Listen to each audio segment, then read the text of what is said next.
We should talk about detaching with dignity because I fear that the girls are losing the recipe. And I'm worried for you guys, okay? Because what's all this I'm hearing about you lot are sending paragraphs and you're ruminating and you're going back on your word. What's all that about? Let me catch you. Let me catch you. No, I'm joking. But this feels like an important discussion to have because it's one thing detaching, right? And it's another thing doing so with dignity. But if you've never been taught to know how to identify what dignity looks like, then it's harder for you to embody it because you are following the example of what you saw growing up. So for a lot of us, we saw the elder women figures in our lives, whether that's our moms or aunties, like, telling men about themselves, drive up to his house, fight him, pour hot water on his car or something crazy like that. And I think that was such a thing in the 2000s. Like, Jasmine Sullivan even has a song lyric where she says, I bust the windows out your car after I saw you laying next to her. And I get it, you got to release your rage. But I really would love to encourage women to find other ways of processing their anger. Because releasing all your anger onto that man, whilst it can be cathartic, it just gives him more power to feel the ego boost of knowing that he's got you panini pressed. And you know how I feel about men feeling empowered enough to know they got you like that. I hate that shit. I hate it so much. So the ways that I process my anger might not be as conventional as you might expect. Now, you've probably heard me talk about this in past episodes, but it's relevant to bring up again. And that is my Lord and Saviour, pole dancing. I love pole dancing. It's a hobby that really allows me to feel sexy, and at the same time, it also gives me room to release a lot of trapped energy. So what that means is, when it comes to pole dancing, it's a very physical activity. It requires a lot of strength and it is very cardio heavy. Because if you're dancing in high heels, then you're having to consider your balance at all times, which means that you're pulling from a different part of your body to generate the strength to land sturdy. If you are dancing on a pole that is set on spin mode, that means that you are basically a Formula One driver. Like, you are fighting against the G-force of motion. Okay? Lewis Hamilton, count your fucking days. No, I'm joking.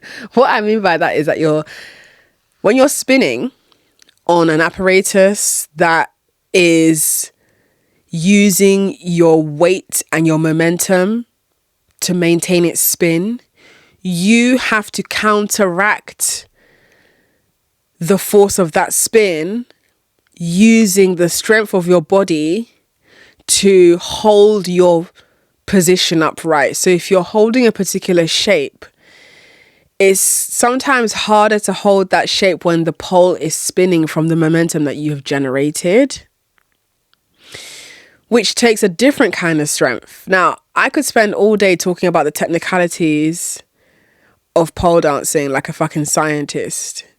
But where I'm going with this is, when it comes to processing feelings that are trapped in your body, movement really helps. Some people will suggest running. Now, I don't like running because I need a support bra. Yeah. That's a whole, like, now I've got to find where I put my support bra.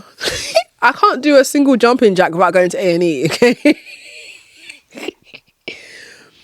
Guys, I have got 32 G boobs. They might not look that big. The thing is, right, I've got some sort of like boob blindness. I look at my boobs, yeah, and they don't look big in my eyes. They actually do not look big in my eyes because I guess because they're heavy and they hang. They don't look big, but people who have the same bra size as me who have had their boobs done, their boobs look massive because the implant sits so high and round. But anyway, why pole dancing really works for me and my body type is that I don't have to do a single jumping jack to still get my heart rate going, to still work with my body strength and endurance and to get that cardio going. But also on an emotional level, there's something about being able to just like be in your feelings, pole dancing, and no one can tell you're in your feelings because you're shaking ass or you're making these really pretty shapes in the tiniest of underwear.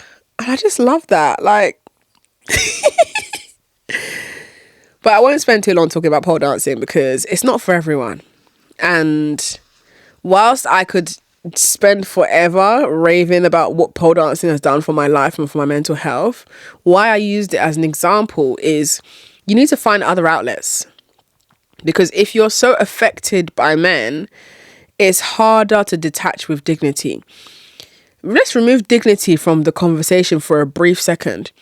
Even just detaching, that's really hard. Detachment is really hard for a lot of women because they become so attached to the story they've told themselves about who this man is, what this man means to their life, and what this relationship says about them as women. And that's dangerous.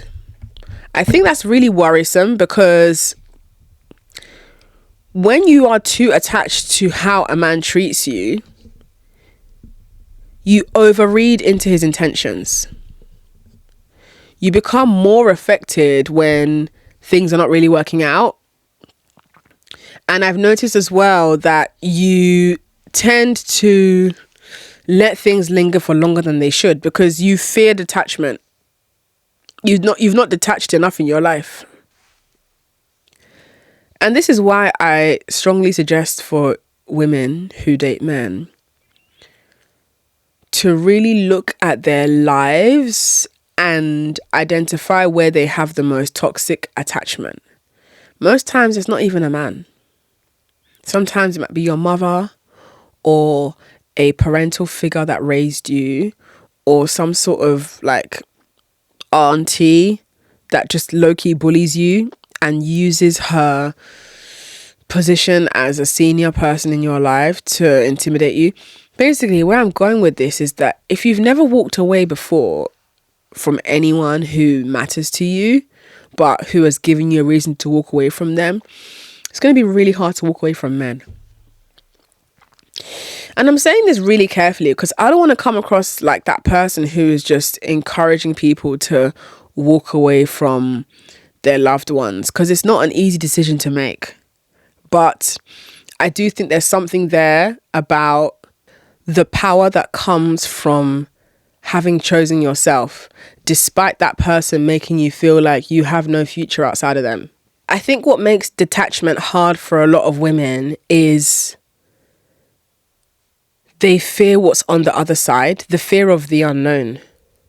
But what we don't realize as human beings is that we embrace the unknown every day in our lives without really realizing it. Once you step out of your house, you are embracing the unknown. A helicopter can fall on your head and kill you. You know that, right? But despite that possibility, you still chose to trust in the belief that today is not the day helicopter is going to fall on you.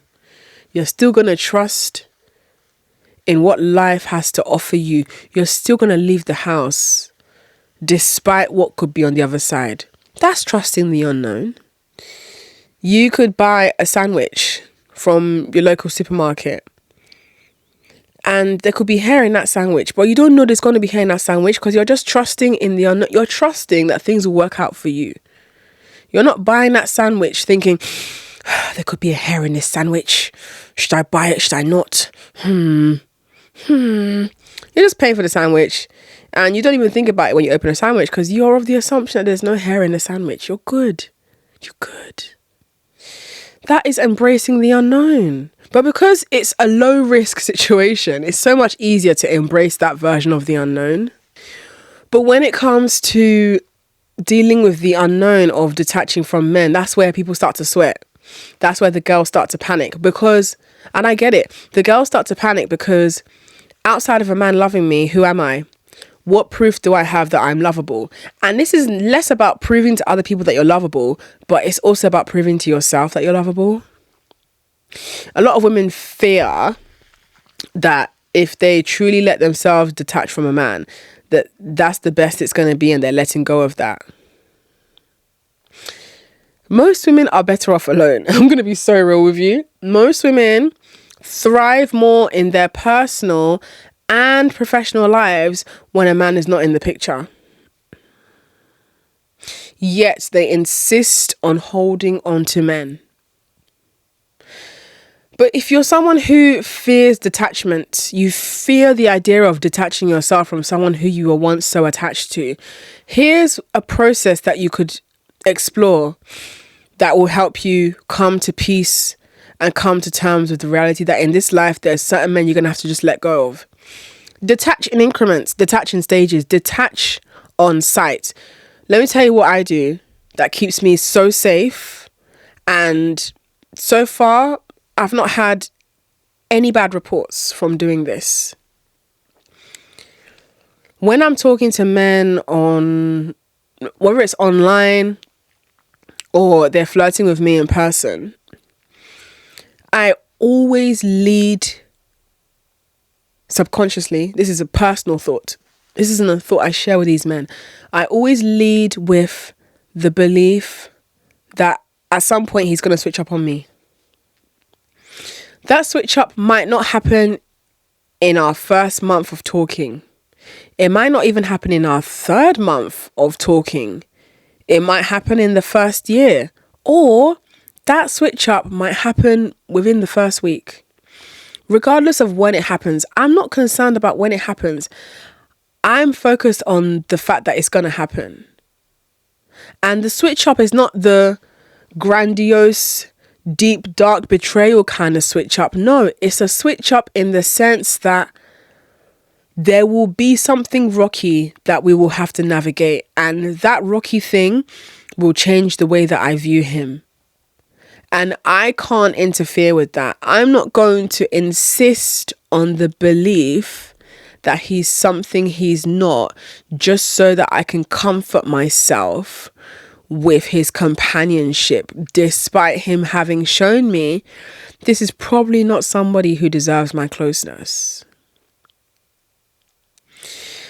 Some people would argue against my perspective and say that if you are leading with this belief that this man is going to do something to upset you, then aren't you manifesting it into existence? I hear this a lot. I hear this actually a lot from women, especially the really innocent and well-intended, I'd call them the spiritual girlies. They be saying to me that I am manifesting that behavior into existence by believing that a man is going to put a foot wrong. Now, is it manifestation or is it pattern recognition? Is it manifestation by acknowledging that a man is going to fuck up anyway, so let me prepare for the fuck up? Or is it pattern recognition by acknowledging that men have a reputation for fucking up, so at some point he's going to fuck up, and with me knowing that he's going to fuck up, I'm going to prepare for him fucking up?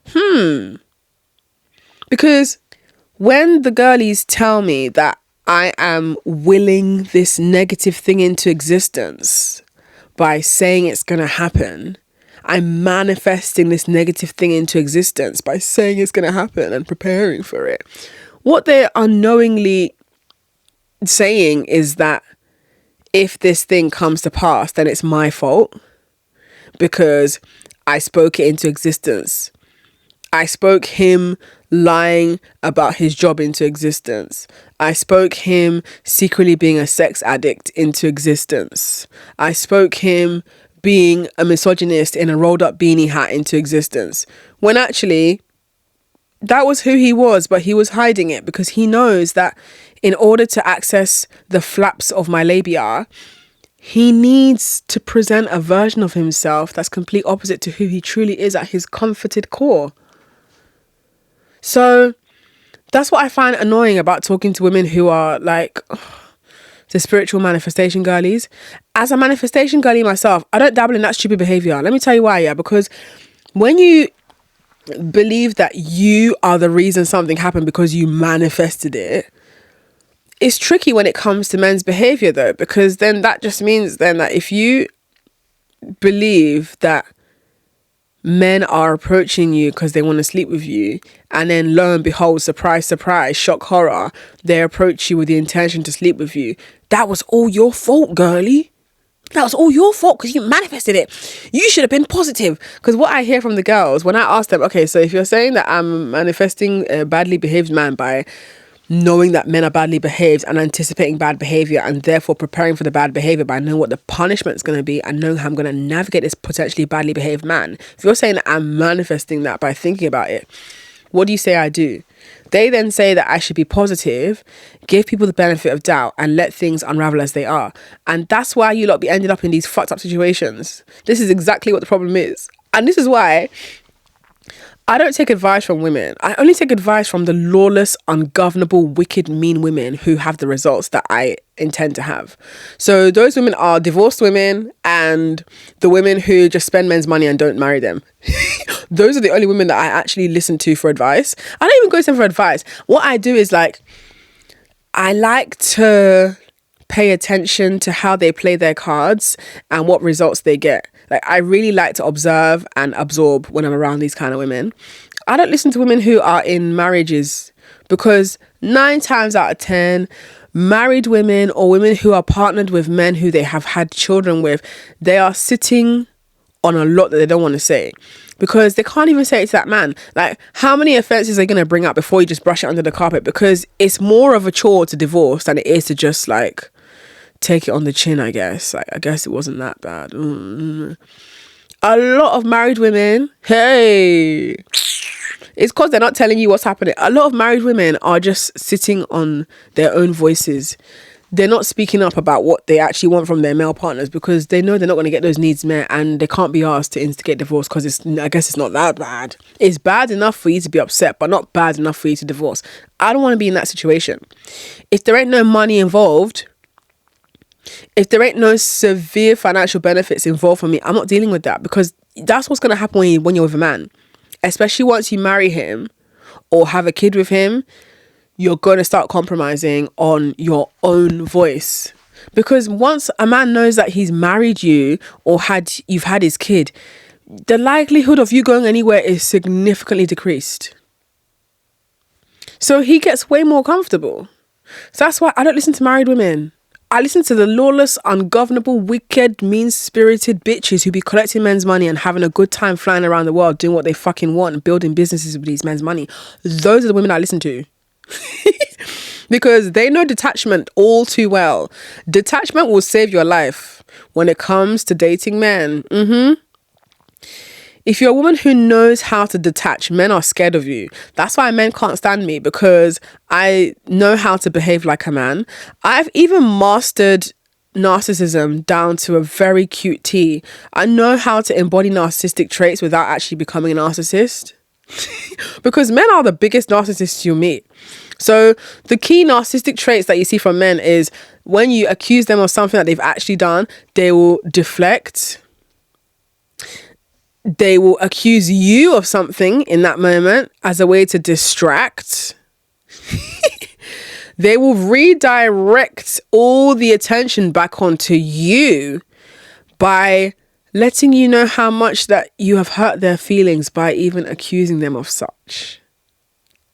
And then, of course, they will disappear on you to show you a lesson, to punish you for accusing them of what they actually did. Yeah. So do you know what I do? I do the same back to them. Within reason, of course. If a man gives me a reason to be a narcissist, I'll be the most astute, the most unforgettable narcissist you come across in your life.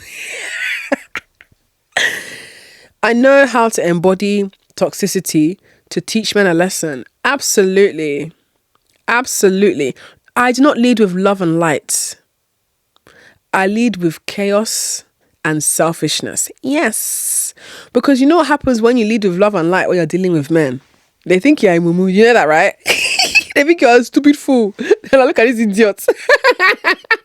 Love and light. With straight men? No, babe. Nigerian women have mastered it down to a T. God knew to make me a Nigerian Sagittarius. God knew. God looked at the world. God made an observation and thought, there's not enough chaos and sexiness. Let me just bring Chidera. Let me just drop her in the middle of December. Wham! December 17th, she's a Sagittarius with a big nyash and a wicked mind. And here I am, carrying out the Lord's work. I truly believe that why men hate me, 1, they can't exploit me. 2, because I'm actually detached. And 3, because I behave like them. That's it. I'm not looking for love.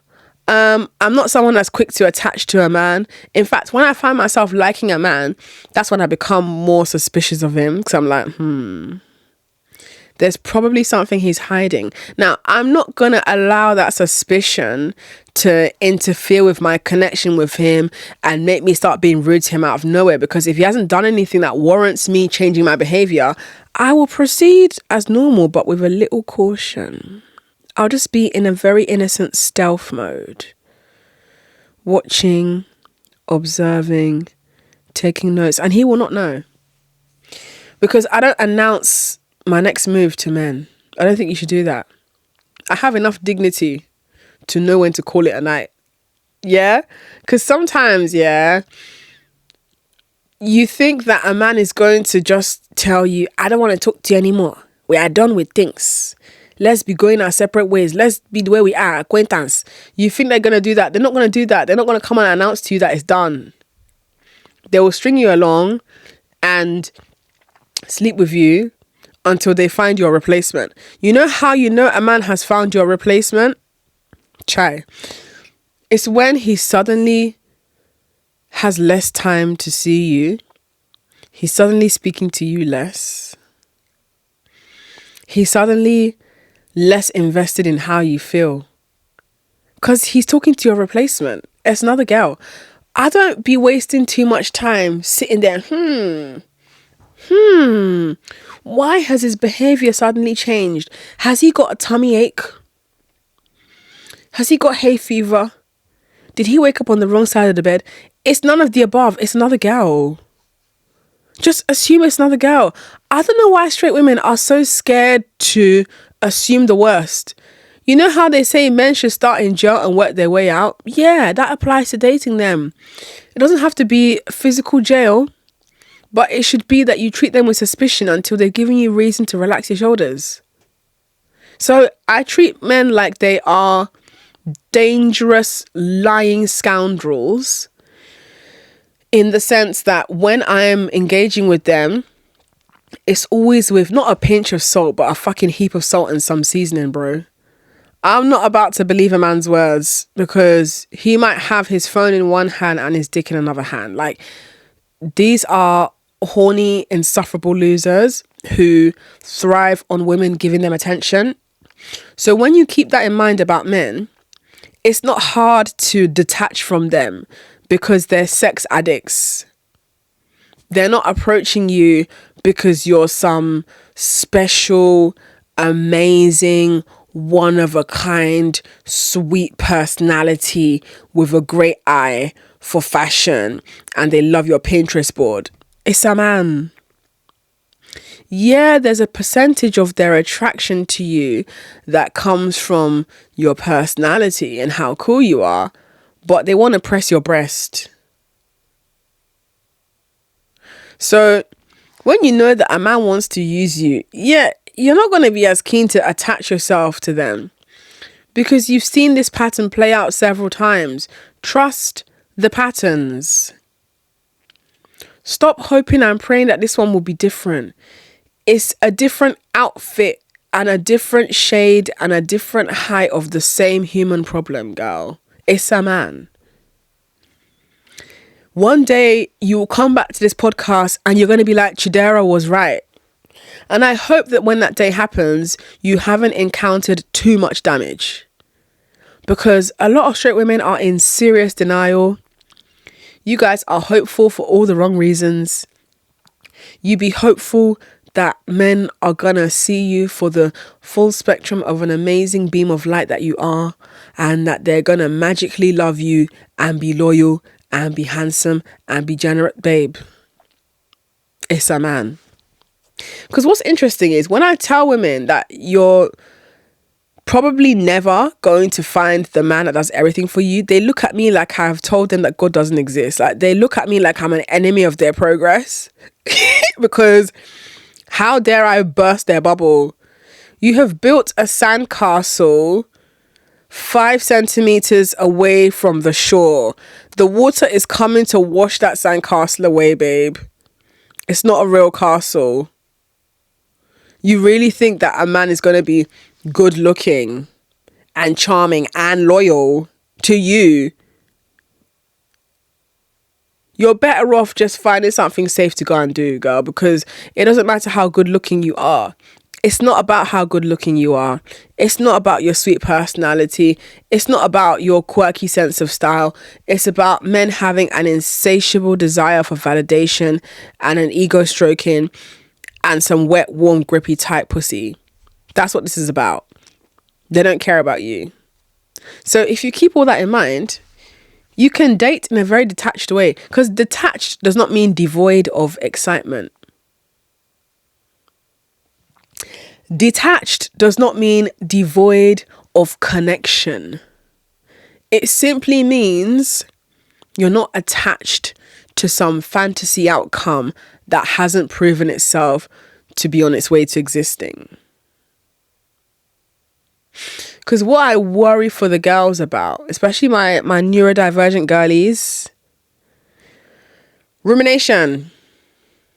If you have OCD, and I don't mean the kind of OCD where you want to clean things or where you are obsessed with sterile environments. I mean the kind of OCD where you get caught in weird psychological loops, the most arbitrary psychological loops. This actually happens to me, and this is my first time speaking about it because I don't want to be that person who is collecting acronyms for the fun of it. Like, oh, ADHD, OCD. This is something that I've lived with for my whole life since I was a child. So how this affects me, I don't have the kind of OCD, unfortunately, I don't have the kind of OCD where I need to have a clean environment.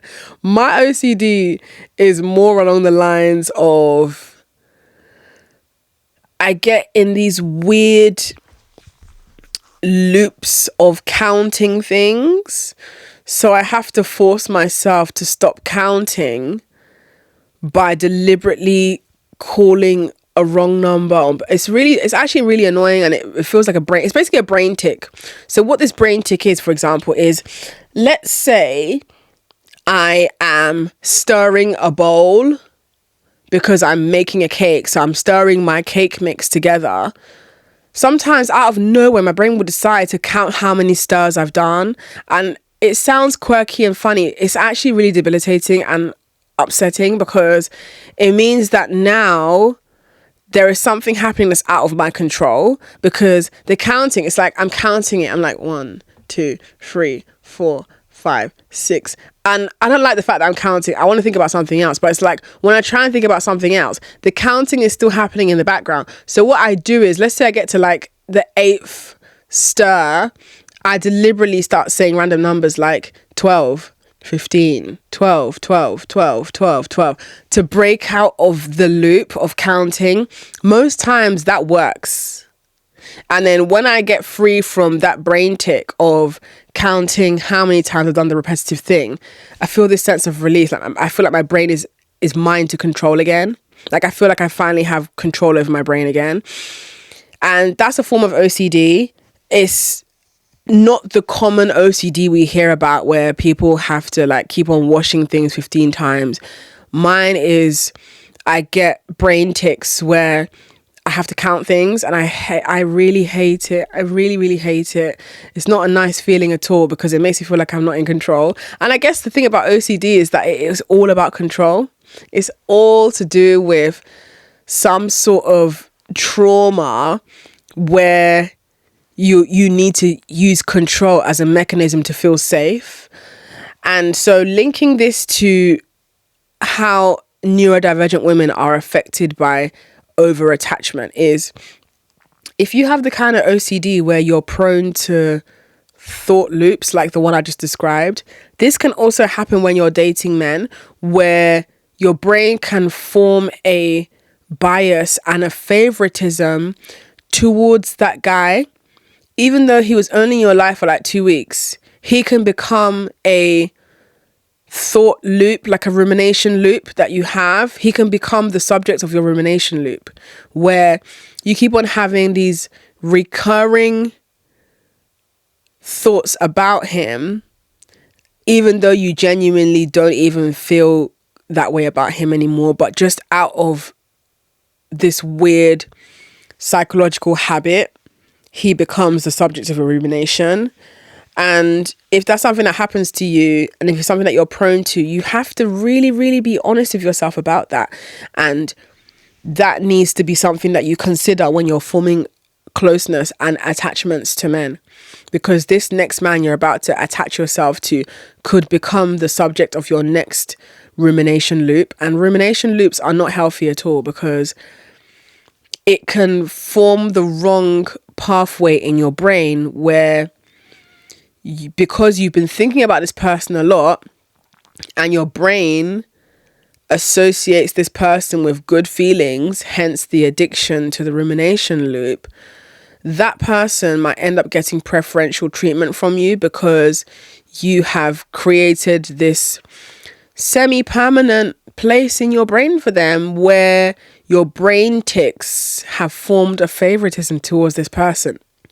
Now, if you don't have a neurodivergent kind of brain, if you don't have ADHD or if you don't have OCD, then what I'm saying right now is going to sound absolutely unreal. Like, you're probably looking at me thinking, this girl is cooked. But one thing about me is that everything about me, including the things that I don't really like the OCD, and the things that I do like my ability to be headstrong in my pattern recognition and to be unwavering in my perspective towards men, they all add up to make me who and how I am. So in the same way that my OCD affects me in a way where I get into really uncomfortable counting patterns, that same faculty of my brain that does that counting thing against my fucking will is probably the same faculty of my brain that is headstrong about how I view men. You know how and before I say this thing I'm about to say, I've probably said this before in a past episode, but I feel very in denial about autism. Not because I feel shame towards it. I've got a brother that has autism. I'm very aware of autism and how it presents and what it's like to live with autism as an adult. But I feel really in denial about the potential of me having autism, because what happens is I'll read people's lived experiences of what having autism is like and the things that they do. And I read it, I'm like, but doesn't everyone do this? Like, guys, please say psych. What? Please say psych. Doesn't everyone do this? And again, I'm not saying this because I'm ashamed about the potential of having autism. Autism is not anything to be ashamed of. Why I feel on the fence about autism is because there are also significantly key traits of autism that I don't have.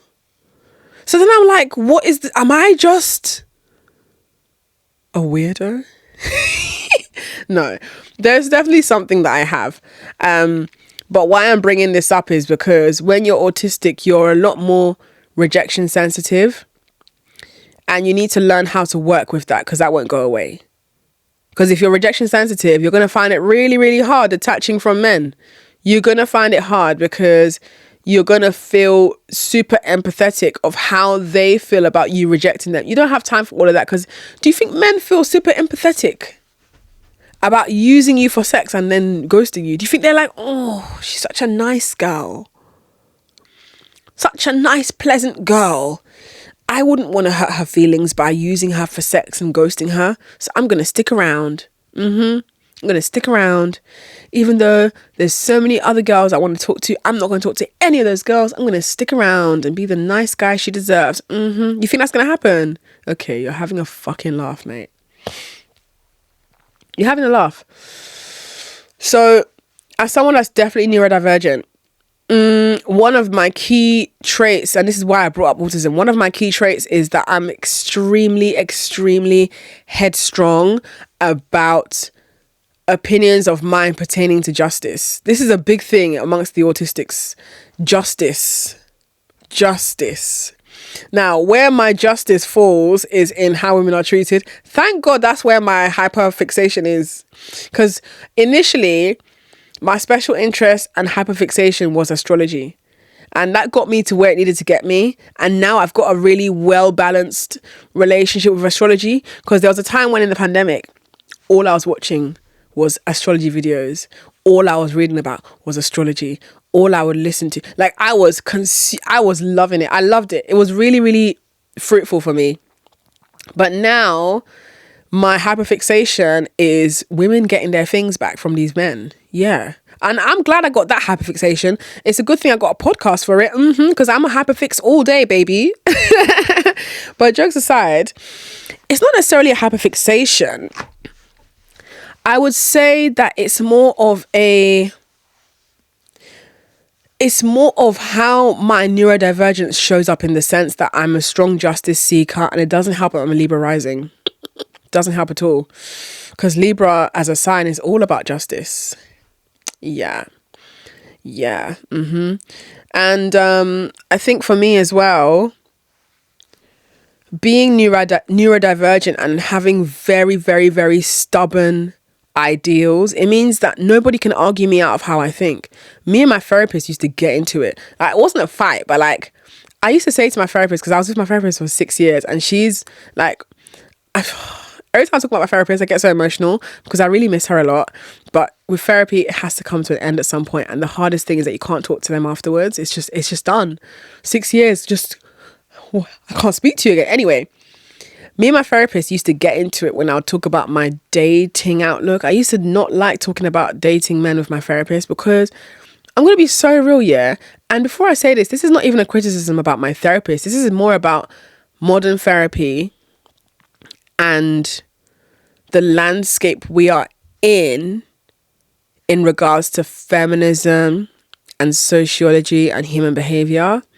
I think that modern therapy, which is like talking therapy, like counseling therapy, along with modern feminism, there's this weird like gray area where I feel gaslighted when I talk about my standards of dating men. Well, I felt gaslighted when I would talk about it with my therapist. She wasn't gaslighting me and she wasn't invalidating me.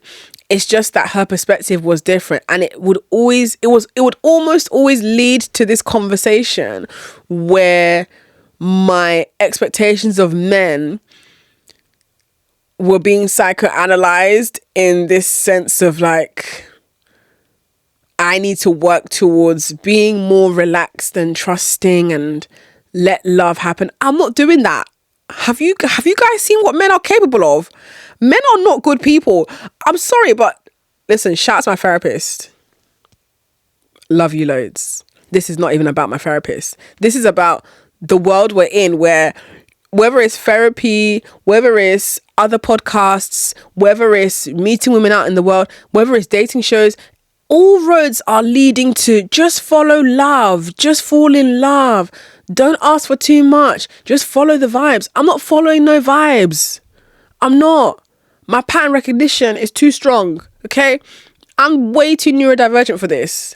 I am not about to just let life happen when a man's in the picture. I have what my key non-negotiables are.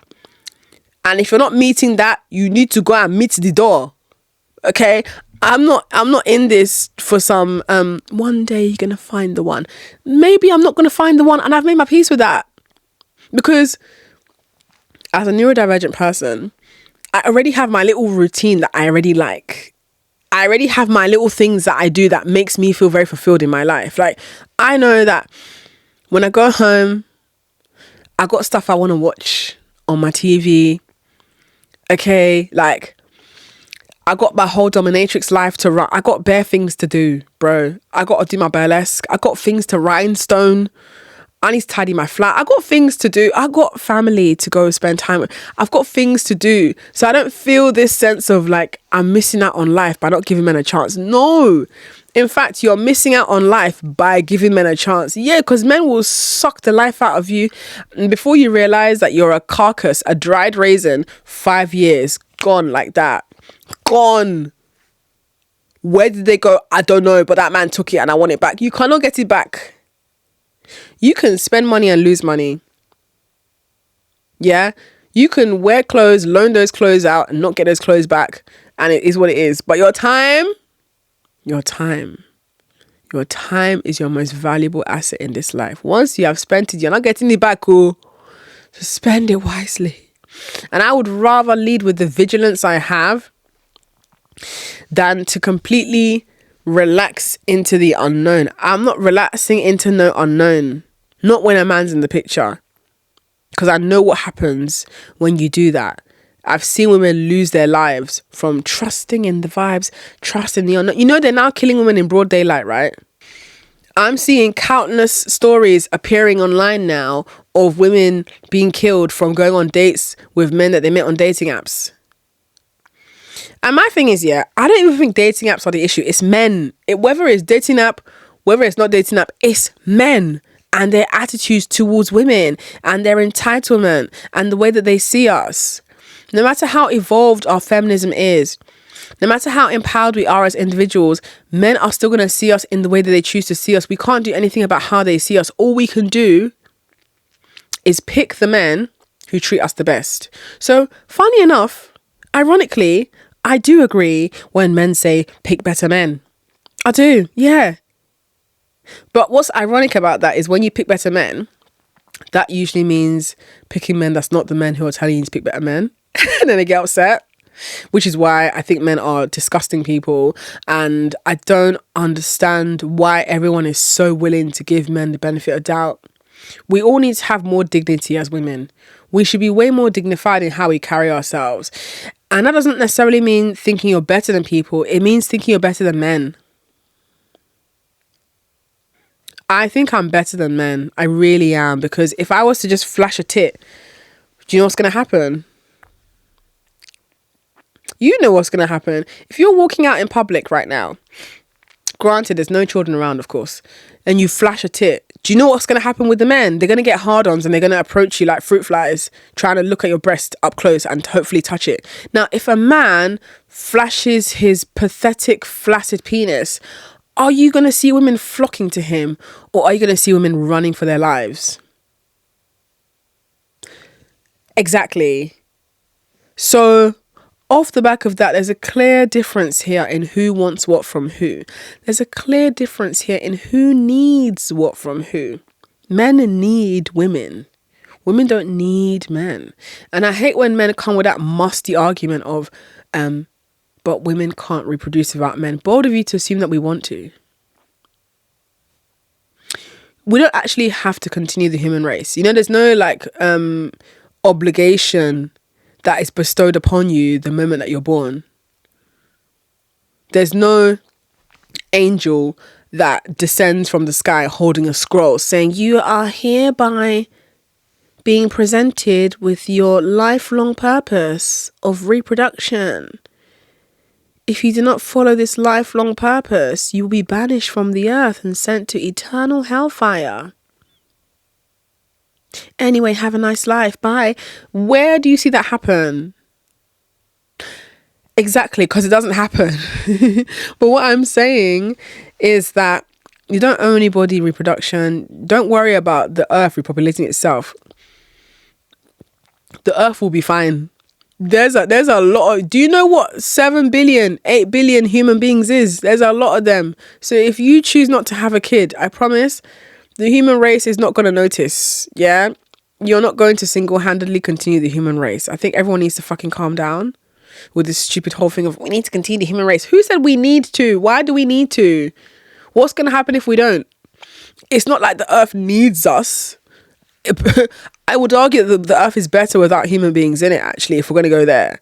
So you need to find a new argument, find a new set of straws to clutch onto, because that whole reproducing to keep humanity alive thing, whack, dead, leave it.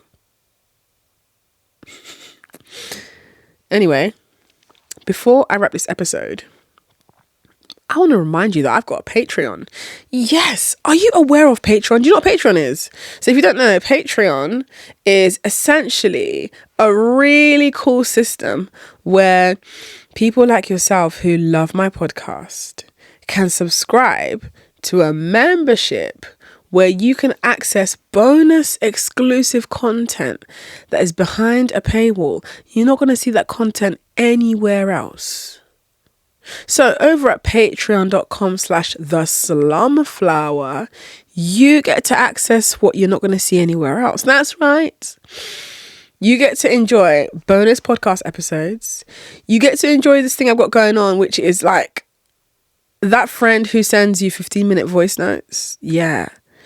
I'll be sending you guys 15-minute voice notes on there, but it's not a voice note of this is how my day went, this is what I bought, this is the person I argued with. No. It's a 15-minute voice note where usually something has just happened with a guy, my head is still hot, and I'm like, I should tell the girls what happened. I should let the girls know this is how I handled it. I should inform the girls that this is what the men are doing. Like, it's almost like just having me as your friend kind of like vibe where you get just more access essentially to how my mind works.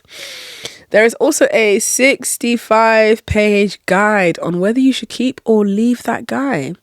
And that is called the Dilemma Manual. In the Dilemma Manual, I basically answer anonymized scenarios that you guys have sent me, and I discuss how I would handle them. And if you are a member, it is completely free to download. And it's not available anywhere else. I don't sell it anywhere else. I want it to just be available for my Patreons over on Patreon. There is also a very popping group chat. This group chat is probably what I'm the most proud of on the Patreon, I can't lie. Because, first of all, it moves at the speed of light. Second of all, what happens is there'll be a new member that will join and she'll write in the group chat, hey guys, I'm a new member, I've just joined. And then there'll be like 20 people that will reply and be like, hey girl, you're in the best place ever, stay strong. Like some of you guys will like put in a concern or something in the group chat. And before I could even open the group chat, like 5 people have handled it. Like 5 people have been like, I've been there. Here's what's happened. Here's what I did. He's trying to get into your head. Don't have it. Like, it's so amazing to see women just being in organic community with each other, all with the same goal of self-betterment. Because this is not about me. This is about joining with a shared desire to get more out of your life, especially if you're going to be dating men. Anyway, if you are curious about joining my Patreon, it is a £10/$10 a month subscription, and you can access it over at patreon.com/theslumflower. Thank you, as always, for supporting me, and I hope that you find your own organic way of detaching in peace from these men, because detachment and the ability to walk away is your power. That is what will set you apart from these men.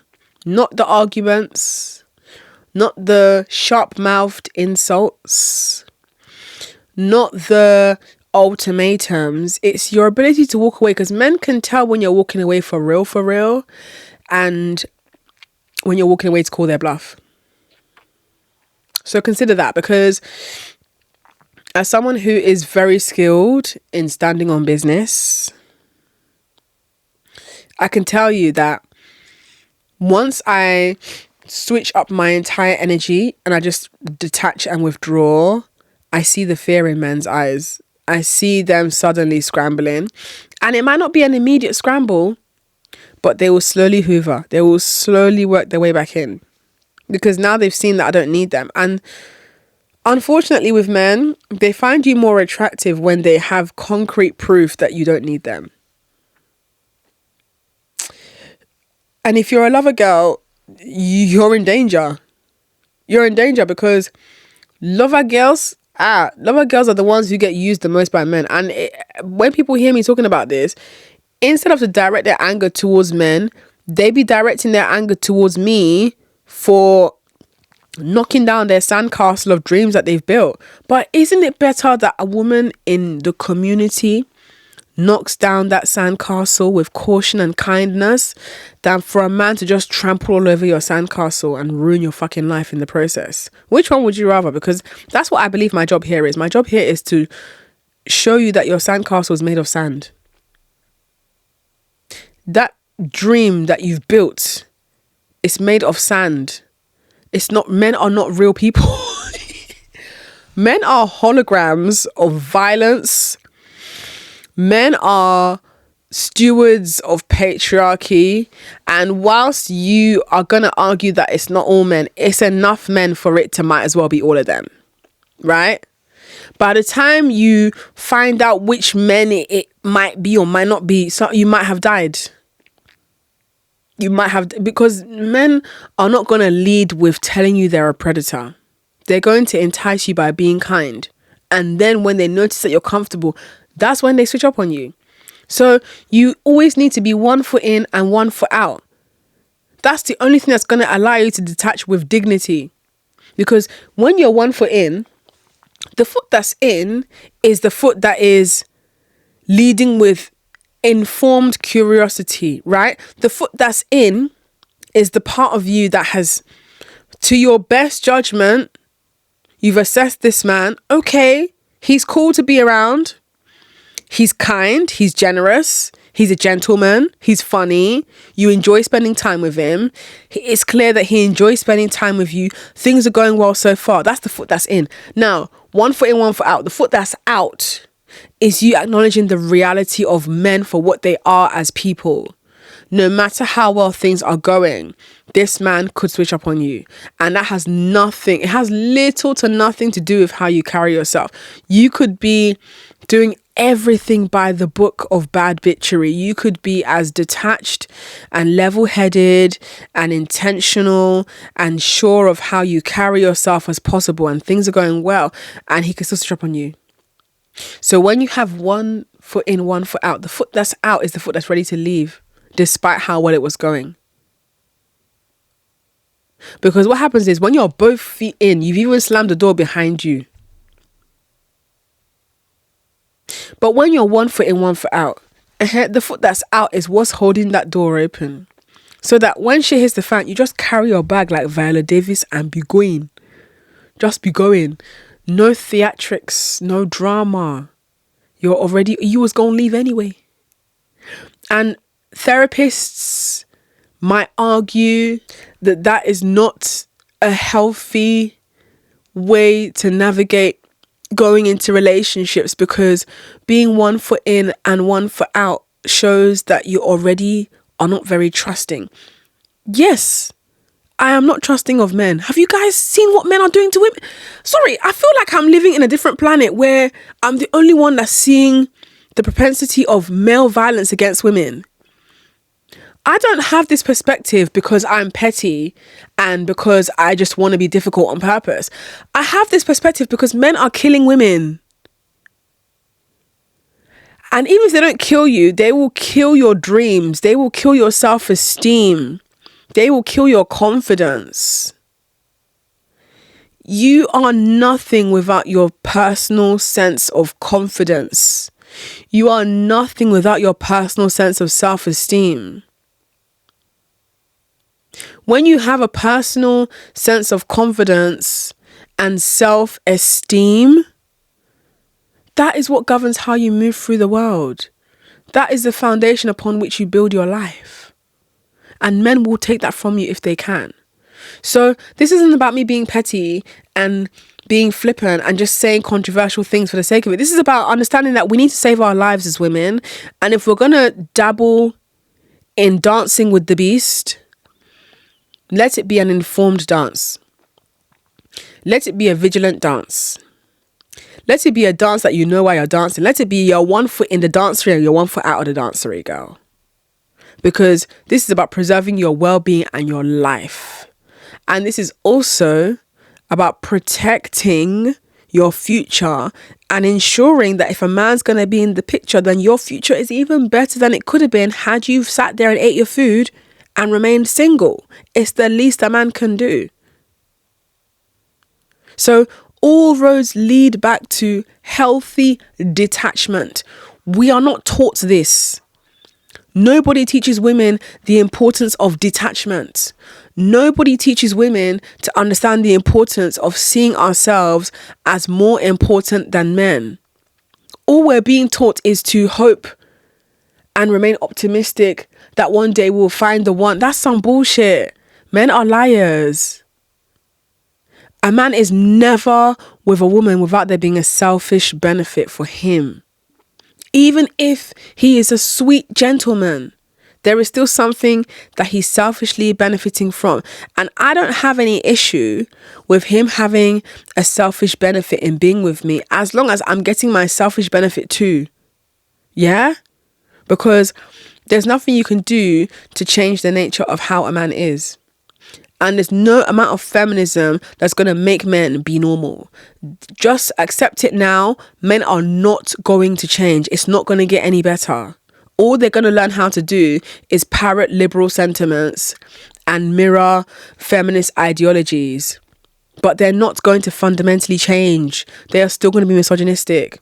They're still going to use you for sex. They're still going to look at your breasts while they're talking to you. So what are you going to do about that? Because dating is a choice. Attraction, it could be argued, is not a choice, but dating is a choice. So if you're choosing to date the people who you know are statistically most likely to finish you off, what are you going to do to ensure that that is a beneficial decision you're making? Because it's not by force to date men. It's not by force, but you're choosing to do it. So if you're choosing to date men, interrogate those choices. Why do you like men? What do you like about men? Interrogate it. Why do you like men? I don't want to hear, it's just how I am and it's just natural. Stop that. Why do you like men? What do you like about how men treat you? What do you like about the feeling you get from being around men? What kind of men are you attracted to? And I don't mean your type on paper. I mean, what do you find yourself most frequently drawn to when you observe the patterns of your own behavior? Interrogate all of it. Interrogate it. What do you see in men that is so irreplaceable that you cannot recreate by yourself? Because I'm not hearing that bullshit tired ass excuse of, I just want to have sex. I want to feel the weight of a man on top of me. If you cannot make your own body feel sexually satisfied, you're not empowered and you're not free, and you're actually very, very dependent on men. The way that you accuse women who like spending men's money as dependent on men, that's you. If you cannot make your own orgasms by scratch, you actually need men. What you're accusing gold diggers of is actually you. You can't even wait. So you're telling me that you can't access pleasure in your body without a man? Doesn't sound very empowered to me, Miss Feminist. If you was really about it, the same way you are judging women who like to spend men's money and frolic on our own terms, the way you're saying that we need men because we're spending their money. Oh, we need their money. We're attached to men for spending their money. You're attached to men for orgasms. Common orgasm you cannot even give yourself. Because me, as someone that enjoys spending men's money, I also make my own money and I use men's money to expand my own. And I can make my own orgasms by scratch too. You can't even make your own orgasms. So you're not empowered. So you're not free. So you're attached to men. So you're dependent on men. Are you really a feminist? You're dependent on men. You see how we end up in these spirals and loops? When actually, it should be about empowering yourself by knowing how to create everything in-house. Create your own orgasms from scratch. Have your own source of income. Have your own source of joy. Have hobbies. Have occupations. Have a fucking job. So that if and when a man comes into the picture, okay, he can make you sexually feel good. He can financially bring abundance into your life. And he might also introduce you to some fun hobbies. But whether he's in the picture or not, the show must go on. You're going to have your own orgasms. You're going to have your own money. You're going to have your own source of joy, hobbies, occupation, lifestyle, income, you name it. But should a man come into the picture, he has to be adding to that. I'm so sorry. I'm not hearing that rubbish of, it doesn't matter if you have your own money as a woman, you can date a broke man. That's very stupid, actually. I think that's really stupid. You're better off by yourself. Why would you go backwards? Is that the best you can do? You're telling me a broke man is better than your own company? Nah, go back to the drawing board, girl. Start from scratch. Boo. A boo. Don't have it, because men are takers. What a man lacks, he will take from you. You don't know. If he's lacking in confidence, he's coming for yours. If he's lacking in money, he's coming for yours. So keep that in mind when you're doing your Mother Teresa dating. I'm going to date him because I feel sorry for him. Do you see men dating women because they feel sorry for them? Or do you see men dating women because they know they can take advantage of them? Think about it.